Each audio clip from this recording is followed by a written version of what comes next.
संगत जी, आज संसार के ये हालत देख के कोनो संत महात्मा ये लिख गीत के माध्यम से दुनिया के एक संदेश देवल चाहता नहीं।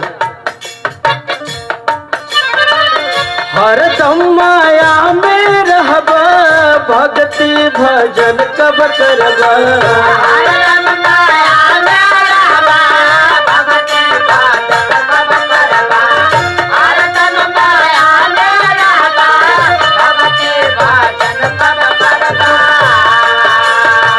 भजन जब ना करब त का होई?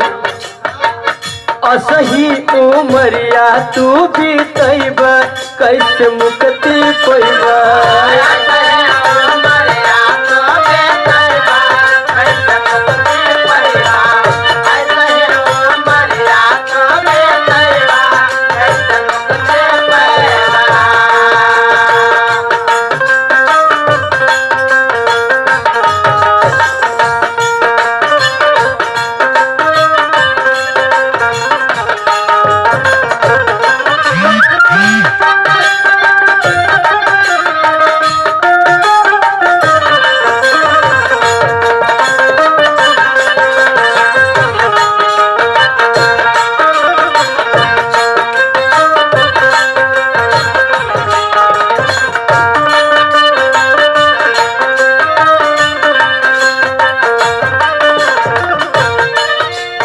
और कहना काबा,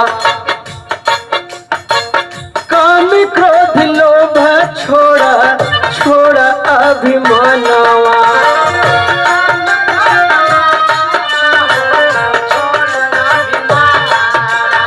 और का छोड़ा के बाद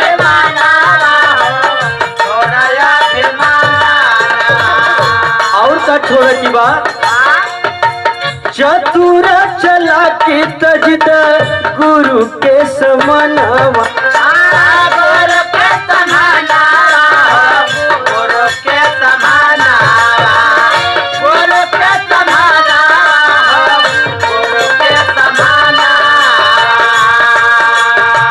और महात्मा का चेतावनी देवल चाहता है, सेवा न कर तारा, सत्संग न कर तारा। सेवा न कर तारा, सत्संग न कर तारा। सेवा न कर तारा, सत्संग न कर तारा। सुमिरन में मनवा ना लगैब, कैसे मुक्ति पैब। सुमिरन में मनवा ना लगैब, कैसे मुक्ति पैब। सुमिरन में मनवा ना लगैब, कैसे मुक्ति पैब।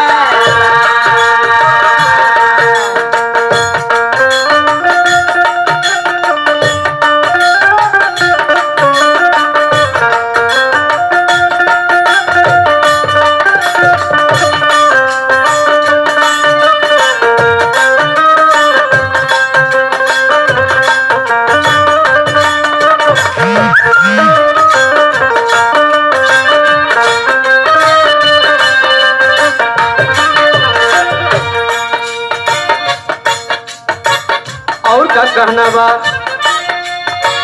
जेकरा के पीछे सारा गमौला जनमावा।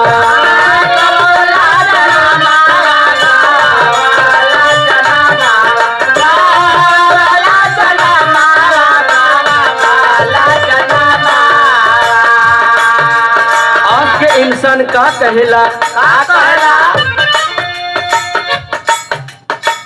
कहेला कि बड़ी भाग मिले लतनवा।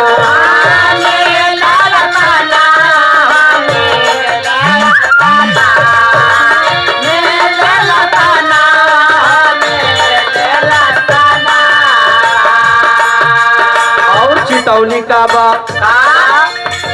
संतन के कहना माना, बन जा गुरु के दीवाना। संतन के कहना माना, बन जा गुरु के दीवाना। संतन के कहना माना, बन जा गुरु के दीवाना। के दीवाना बन जाइबे तो का होई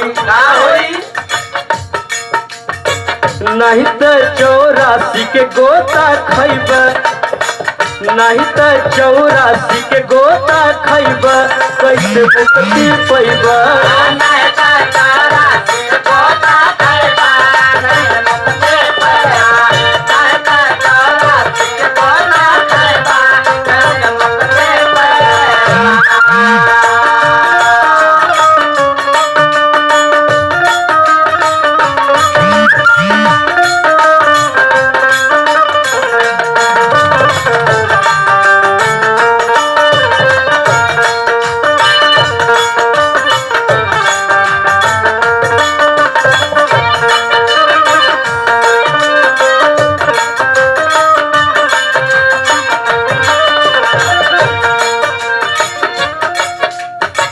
अंतिम लाइन में का कहना बा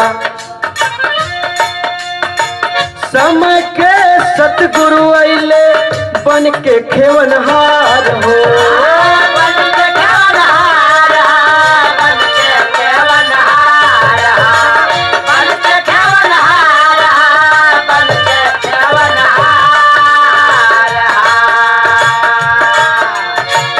डूबे न दई है स्वामी नैया मझधार हो नैया मझधार नैया मझधार नैया मझधार नैया मझधार।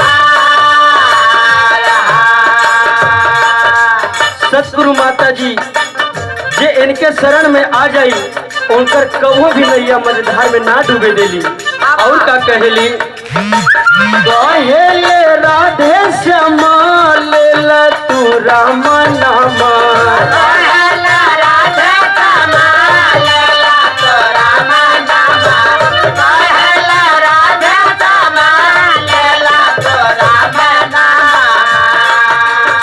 सद्गुरु से राम का नाम ब्रह्म ज्ञान रूपी दात लेके जब निरंकार के मन में बसैब जब निरंकार के मन में बसैब तब मुक्ति पैब जब निरंकार के मन में बसैब तब मुक्ति पैब जब निरंकार के मन में बसैब तब मुक्ति पैब जब निरंकार के मन में बसैब तब मुक्ति पैब। हरदम माया में रहब भक्ति भजन कब करब